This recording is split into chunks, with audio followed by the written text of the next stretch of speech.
He's Billy Donovan, the Florida head coach, back on the show. Coach, how are you? I'm doing great, Dan. How are you? I'm spectacular. How's your jumper?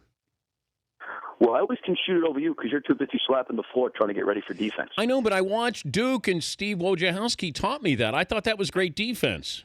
You are a great defender. No, I'm not. No, I'm not. I told this story.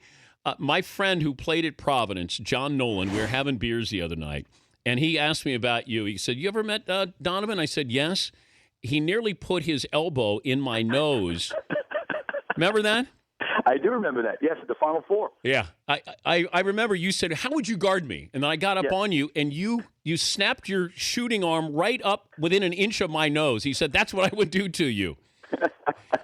I thought he goes. I remember that very well, Dan. Yeah. Do you teach that to your kids?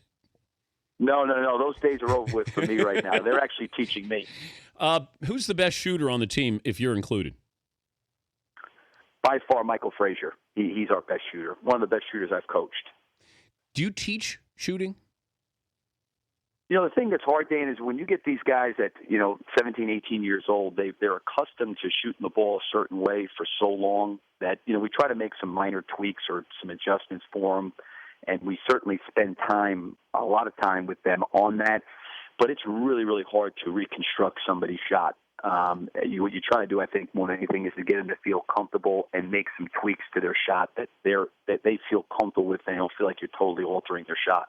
But you get these kids coming out of high school in AAU, and they already have their game, whether it's polished or not. In their minds, they have their game. How tough is it to sort of deconstruct a little bit to get them to understand how to play basketball with the subtle nuances? I think it's a great point because, everybody's a little bit different. There are certain guys that come out of high school that are really talented, and maybe they're not on a great high school team, and they know for their team to win, they've got to score a lot of points. And inevitably, them taking bad shots may be better for their team than someone else taking some good shots. And I think a lot of times when you have guys in that situation, it can be very, very difficult for them going up to college and understanding and learning how to play with four of the guys on the court. Then you have some other guys that are just got a great savviness and ability about them that just really understand how to play, and it comes a lot easier to them. So I think everybody's a little bit different. I think a lot of it has to do with their experiences, maybe through AAU and through their high school careers of what they've learned and how they, expect to play and want to play. But I've seen all sorts of, different kids come in and seen kids really, really struggle, to understand how to play inside of a team with other good players. And I've seen some really good players come in and totally get it and understand, and they can inject their game into a team setting and understand when to shoot, when not to shoot, when to pass, and really what to do. So I think everybody's experience is always a little bit different. As a coach, can you have a bad game? Oh, I think so. I think so. I mean, there's times, all of us, I think, as coaches are, going into a level of preparation before every game, and you're watching film and doing those things and, having to make decisions and adjustments and those kind of things. And, sometimes those decisions work out really well and other times they don't work out well. So, you obviously try to inject or put in a game plan to those guys and hopefully they can execute it. But I think as a coach there, you want to give your team every opportunity to be successful regardless of who they're playing. He's Billy Donovan, Florida head coach. UCLA's up next on Thursday. I don't know if you're like me. I watched them 5 times this year. I saw 5 different UCLA Bruin teams there with Steve Alford. Can you look back on game footage, let's say, I don't know, from December, January, and get a true assessment, or are you looking at what you see now with UCLA? Well, I had a chance to see them really right at the end of December. We played Alabama early in our SEC season, and they were on a West Coast trip out to UCLA. So I saw UCLA play that game. It was a really close game, and UCLA ended up pulling out the win at the end. But really what I'll do, Dan, more than anything else in our staff is really probably take their last 5 or 6 games, their Pac-10 tournament, which they won, and then obviously the last 2 games they played in the NCAA tournament. But I think like all teams, they have evolved, they've gotten better, they've improved, and really have made some tremendous strides to the basketball team from maybe when you had a chance to see them play back in December to where they are here now at the end of March. And they got, when you start with a big point guard, they have height, they have athleticism there, but and you see this too, certain teams at certain times, maybe Kentucky's starting to evolve to where they should have been early. What is it about this time of the year where, freshmen aren't freshmen anymore, but just to see that next step where they understand the game, it's a little bit slower, they're listening to you. What clicks? Yeah, I think their experiences. I think when you have talented freshmen and talented young guys that come in, there is a growth period that they have to go through. They have to gain some experiences. Now, I agree with you, 35, 38 games into the season, most guys are no longer freshmen. They've got enough experiences under their belt. For some freshmen getting into the NCAA tournament, it's the first time for them.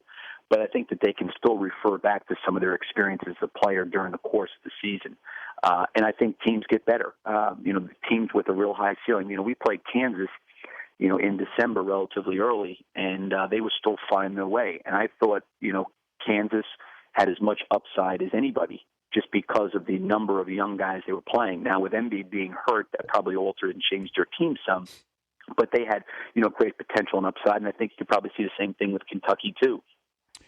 Starting 5 freshmen, those guys are probably more comfortable. There's probably a lot of things in between the lines that these guys have seen enough that they've been able to grow and mature and get better from.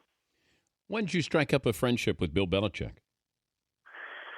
Wow, it was probably maybe right after they won, I think, their 3rd Super Bowl there. A good friend of mine worked for Johnson's Ring Company, actually made the Patriots Super Bowl ring, and I just made a comment to him, boy, I'd like to, sit down with him and spend some time with him. And he said, I'll ask him. And, he was kind enough to do that. I went up, met with him in Chestnut Hill. This was years ago.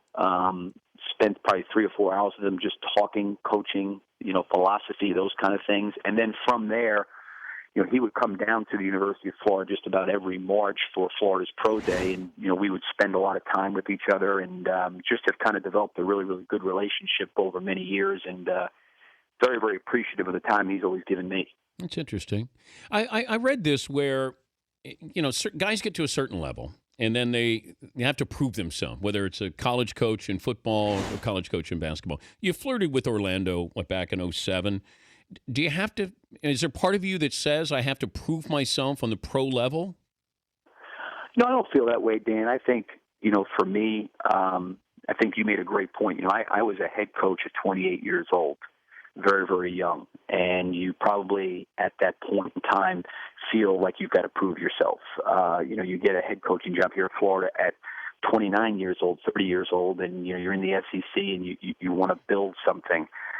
As I've looked back on 18 years here at Florida, I've had a chance to experience a lot of different things. And really the thing that's probably most lasting and most valuable as I've gotten older, maybe did not see things this way when I was younger, was really the process and the relationship that you go through with a team. And how in a course of a season, players impact the coach and the coach impacts the players. And I think at this level, this time of year, everybody left playing wants to win and compete for a championship. But having a chance to be part of 2 of them, you realize that there's got to be a bigger picture than just winning the championship. Mm-hmm. And all of us are eager to do that. And I think for me, I've learned and grown in a lot of ways. And as I look back at my playing time with Coach Pitino, the things that he did for me and what he afforded me as a player and what he afforded me as a coach and what I learned from him in college and as a young assistant.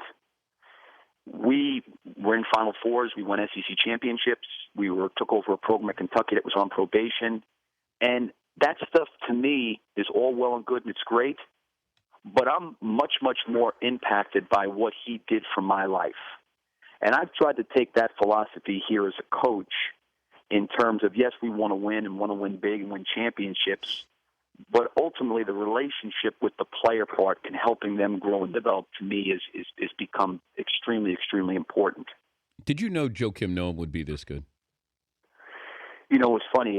My athletic director, Jeremy Foley, always kids me about this. We had that class of Noah and Horford and Brewer and Torian Green. They came in here, and Joakim, his freshman year, didn't play very much. And after the year was over with, we lost 3 really good players, Anthony Roberson, Matt Walsh, and David Lee. And we go into the season unranked, and before the year started, he said, which one of these guys do you think's got a chance to be really, really good? And I said, the one guy I think has a chance to be really good is Joe Noah. And he looked at me like I was nuts. And I said, the reason he does is because he's a great competitor. He knows how to play.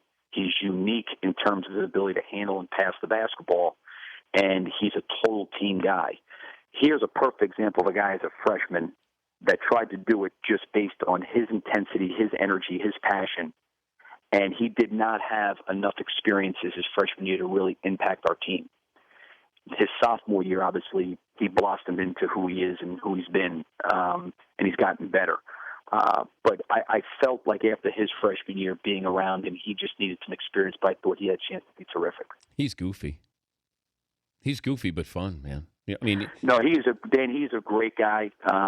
He's one of those guys, probably like a lot of really good players. If he's not on your team, you don't like him, but if he's on your team, you love him. And that's the way he is. He is a unbelievable guy. He has got a lot of love and passion in his heart. He's a great guy to have in the locker room. He's great for players. He's really a special, special person.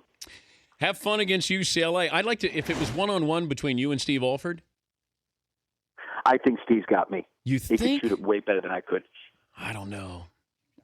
You'd foul him hard, right? Right? I mean, you would do whatever it took, right? Well, probably a little bit there. Maybe he'd flick his elbow or something, or do something. And he can't jump. I mean, I think you could put him on lockdown here, Coach. I don't know. I can't jump either, Dan.